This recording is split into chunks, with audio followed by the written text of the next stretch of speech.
that joy. It's an important lesson because, this is the nature of life sometimes. That there's pain, there's sorrow, there's something that can cause great anguish in our lives. And we look at it and just say, I don't get it. I don't understand it. And you might not be able to see Jesus in it at all. You might be looking around, I don't see the Lord in this. I see a lot of darkness in this. I see the work of the enemy in this. I see the world in it, but I don't see Jesus at all. I mean, that's where the disciples were when Jesus died. I don't see Jesus. I see the Pharisees. I see the Romans. I see the devil. I see darkness. And you might be going through that where you can't see Jesus and your life is full of sorrow. And you look around and the world just seems happy. And they're rejoicing over everything that's bringing you sorrow. And the Lord would say to you, just wait. Just wait. Just wait. Paul said it this way in 2 Corinthians chapter 4, 16 to 18. 2 Corinthians 4, 16 to 18. Therefore we do not lose heart. Even though our outward man is perishing, yet the inward man is being renewed day by day.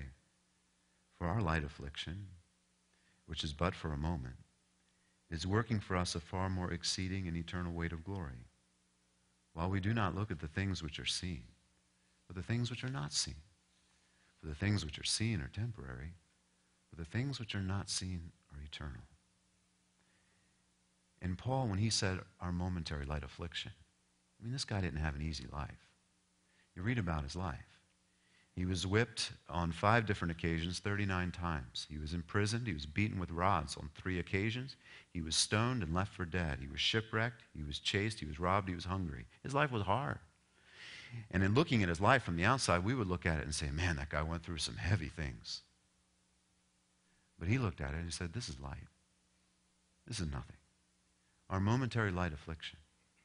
And he realized that it was temporary, and what he was heading for was glorious. And compared to what he went through, the glory that he was heading for was weighty, heavier than anything he experienced. And so he says, we don't lose heart.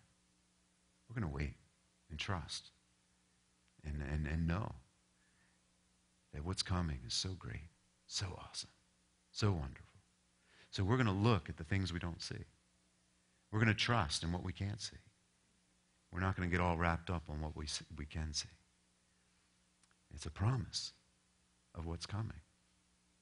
Because that's what it's like in childbirth, right? You're focusing on the baby that's coming.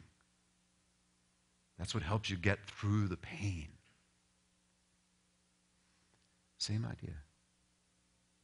It's important to remember, life here can seem like childbirth, but what's going to come from it will eclipse the pain eventually. So don't despair. Rejoice, for we know Jesus, he conquered death. He paid for sin completely, and one day he's going to straighten everything out.